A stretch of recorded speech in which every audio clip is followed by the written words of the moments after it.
Olá pessoal, tudo bem? Espero que vocês estejam todos bem. Hoje eu vou falar especificamente com o pessoal do nono ano, né, dos nonos anos. E nossa aula de hoje vai ser um complemento, né? A gente vai conversar um pouco mais sobre a aula que foi aplicada na semana passada pelo aplicativo que vocês viram, que foi a respeito de átomos, especificamente sobre os modelos atômicos, ok? Então, primeira coisa que a gente precisa entender o que são átomos. Nós trabalhamos isso lá no comecinho do primeiro bimestre, tá? Quando a gente falou de matéria. E aí, para a gente trazer isso de volta, relembrar novamente os conceitos. O que é matéria? Se você respondeu que matéria é tudo que ocupa lugar no espaço, ok, você acertou, tá? Foi isso que a gente conversou bastante, vimos alguns exemplos, vimos as propriedades de matéria, e dentro desse conceito, a gente falou um pouquinho sobre átomo, tá? O que é o átomo? Ora, se a matéria é tudo que ocupa lugar no espaço, logo, a matéria, ela é constituída, ou seja, ela é feita de átomo. Então, eu posso dizer que o átomo, ele é um pedacinho, uma partícula, uma pequena parte da matéria, tá? Que é tudo que está formado, que está constituído ao nosso redor e no universo, ok? Se eu usar, por exemplo, pegar aqui uma caneta dessa aqui, tá? Então, eu tenho a caneta, eu tenho essa parte aqui que é a carga e eu tenho, por exemplo, a tampa, tá? O que seria a tampa? Parte dessa caneta, pedacinho dessa caneta que constitui o todo. Então, em outras palavras, eu poderia dizer que essa tampa é uma parte dessa caneta que é a matéria, tá? Então, o átomo seria isso, uma partícula, uma pequena parte que constitui o todo, que é a matéria. Tudo bem? Bom, falando já direto para o nosso assunto hoje, que são os modelos atômicos. O que são modelos atômicos? Então, esses modelos atômicos, eles são esquemas, representações, então seriam espécies de desenhos que os cientistas ao longo do tempo propuseram para poder demonstrar como seria a forma desse átomo, como ele é formado, como é que ele é constituído, ele é de que forma ele tem, tá? Como ele é. Então, esses modelos atômicos, eles têm exatamente essa finalidade, de estar mostrando como é esse átomo, tá? E isso foi mudando, se modificando ao longo do tempo. Os cientistas, na verdade, os filósofos da antiguidade, lá os filósofos gregos, eles já falavam sobre átomos, embora eles não tivessem ainda muita informação, não conheciam ainda exatamente como formavam, mas eles já tinham um conceito remoto de como seriam esses átomos, tá? Então, eu montei aqui para vocês, e obviamente, tá, gente? Lembrando que a gente tem aqui tudo meio improvisado, tá? Então, vocês estão aqui na garagem da professora e eu montei aqui, a gente não tem lousa, tá? Então, tá meio um esquema improvisadinho aqui. Então, eu tenho aqui, para vocês verem, eu não sei se vocês vão conseguir ver, nós temos aqui um modelo, é uma linha do tempo que eu construí aqui para vocês. Não sei se vocês vão conseguir ver, tá? Mas são alguns desenhos aqui que eu tentei mostrar para a gente poder entender mais ou menos o que seria esses modelos atômicos, tá? Então, a gente começa com o primeiro modelo, que é o modelo de Dalton, que foi o primeiro cientista que propôs exatamente uma constituição de um modelo atômico, tá? Então, para Dalton, nós estamos falando aqui de 1803, tá? Em 1803, Dalton, ele já fazia uma proposta do que seria o átomo, tá? Então, como ele definiu isso? Partícula minúscula com a característica maciça, esférica E para ele, o átomo era indivisível, ou seja, quando chegava no átomo, ele não se dividia mais, tá? Então ele mais ou menos achava que o átomo, ele deveria ter essa característica aqui, uma bola maciça. Se eu fosse pegar um modelo de algo que remetia ao que o Dalton dizia, que era o átomo, eu poderia observar como essa bolinha que a gente tem aqui, tá? É claro que essa é de plástico, tá? Mas imagine uma bola de bilhar. Sabe bola de bilhar? Jogo de sinuca, que ela é completamente maciça, forma esférica, tá? Isso para Dalton seria uma representação de um átomo, ok? Com o passar do tempo, os cientistas foram observando e estudando a partir do modelo atômico de Dalton, que era o que se tinha, a gente está falando de 1803.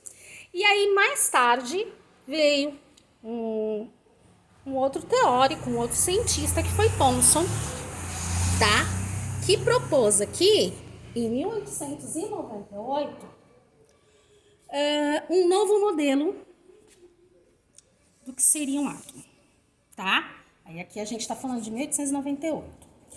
Então, Thomson, ele veio aperfeiçoar as características dadas ao átomo por Dalton, e Thomson diz que então, nesse momento, o átomo ele continua tendo a partícula esférica, mas ele tem agora carga positiva, ele não é maciço como Dalton propunha, então ele tem espaços vazios, tá, entre essas cargas positivas, mas ele também tá cheio de o que a gente chama de elétrons aqui, que são as cargas negativas, certo? E Thomson também dizia que ele tem uma carga elétrica nula, tá? E quando ele juntava essa visão das cargas positivas e das cargas negativas, ok? Mais tarde, veio o Rutherford, tá? Em 1911 agora, um pouquinho mais tarde. E Rutherford veio aperfeiçoando o modelo de Thomson. E o que Rutherford diz a respeito dos átomos? Ele diz que ele era descontínuo, ou seja, ele não tinha uma continuidade, tá? Ele é formado por duas regiões. Que região seria essa? O núcleo, que é essa regiãozinha aqui do meio, tá? Central. E a eletrosfera. Então, imagina que a gente tem o átomo aqui, ok?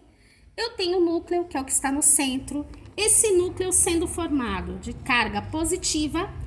E ele também tinha a característica de ser denso, tá? Ele tem uma densidade e é constituído por prótons, tá? Que são essas cargas aqui positivas. Além do núcleo, a gente tem a eletrosfera. O que é a eletrosfera? Seria esses espaços aqui, tá? De fora. Para Rutherford, essa eletrosfera, ela era uma região vazia, tá? Aonde os elétrons, quem são os elétrons? Essas cargas negativas aqui, tá? Que ficaria girando ao redor do núcleo, tá? Então, esse é o modelo proposto por Rutherford, ok? Em 1913, a gente tem aqui o modelo de Bohr, foi um outro cientista, que propôs aí agora uma nova proposta desse esquema que mostra pra gente como seria um átomo. Então, para Bohr, a gente teria aqui o núcleo, certo?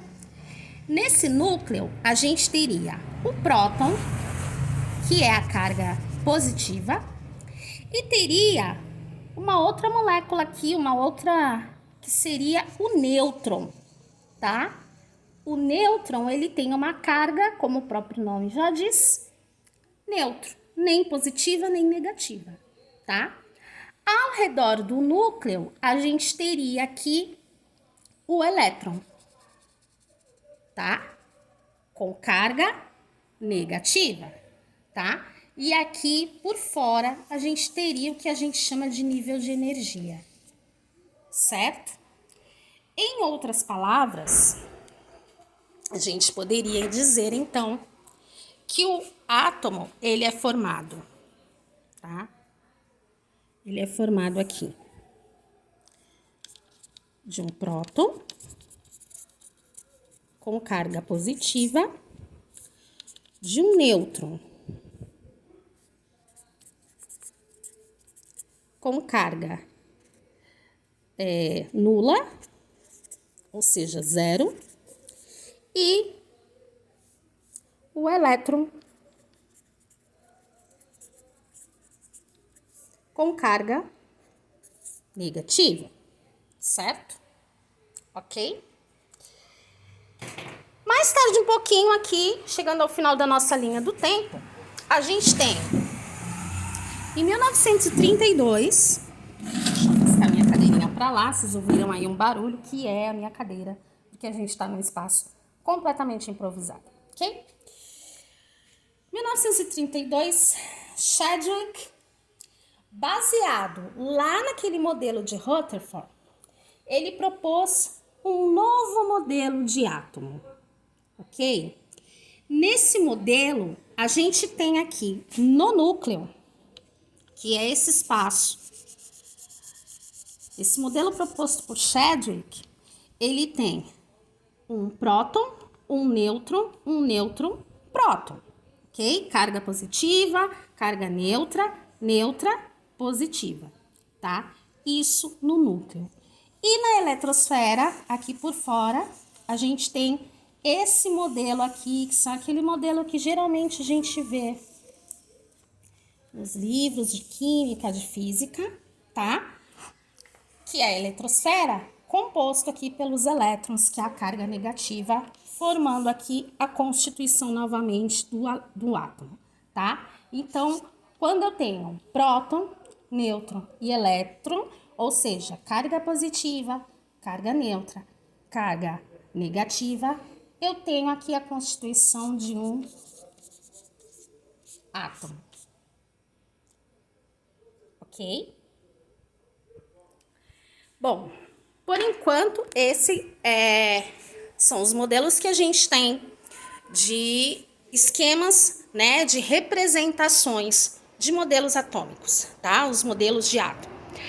Obviamente que hoje em dia, isso aqui é uma linha do tempo nossa, que vai de 1803 a 1932. Então, de lá para cá, obviamente que a tecnologia mudou.